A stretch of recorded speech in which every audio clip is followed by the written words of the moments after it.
Well, we camped at Camp Lal one year up in Yellowstone, and we were encouraged to take a hike. To be an honor troop, we had to go on a exterior out-of-camp hike together.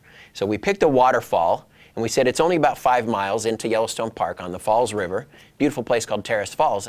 And I said, okay, boys, well, these other 2 leaders, they'll be taking you, and I'll be chilling right here in camp, and I'll be going to some Scoutmaster meeting. And they said, no, we want you to go.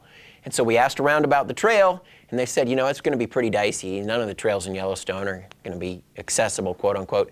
And they just wouldn't take no for an answer. It's, I guess, something that I never expected. When I first started being a Boy Scout leader, I thought that would, I thought they'd be always like, okay, well, let's take our other leader on this adventure. I never expected them to say, we're going to get you there no matter what it takes.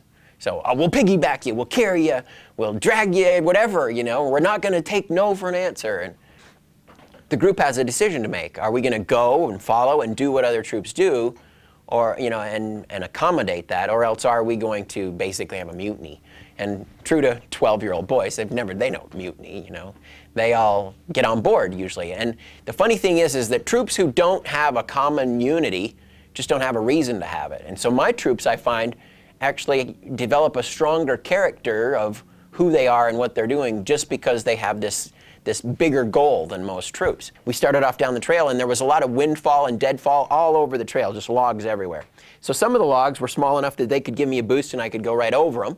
Some of them you could go off the trail for a little way and get back on. And then some of them, I actually got out of my chair and sat on the log because they were, high off the ground, and pulled my chair over the top, and they thought that was kind of cool. Some of them I went under, and they took pictures of that.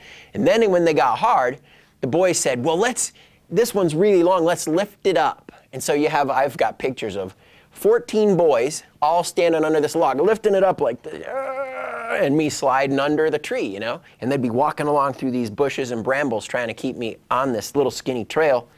And in one case, I actually did fall, fell right out, and was heading for the water. And, it was like an emergency rescue. And they all got a hold and pulled me back up on the trail. And, so they have these fond memories of this trip.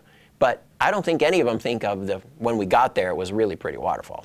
But if you asked them about that trip, I don't think they'd start with, the waterfall was gorgeous. What they'd say is, yeah, Brother Barney was like falling into the creek and we had to rescue him. And there was all of this dynamic of, yeah, we did it. And it wasn't, we did it, we got to the waterfall. It was, we did it as in, we got a guy in a wheelchair, our leader, all the way there. And so that dynamic of them not just getting me there, but them thinking that way is going to be great for boys, when they're 16, 18, 20, whatever, of find an alternate way and make it work instead of just sit down and say, well, sorry, we can't do that, and settling for not doing it. So I really enjoy that. That's why I like being a scout leader.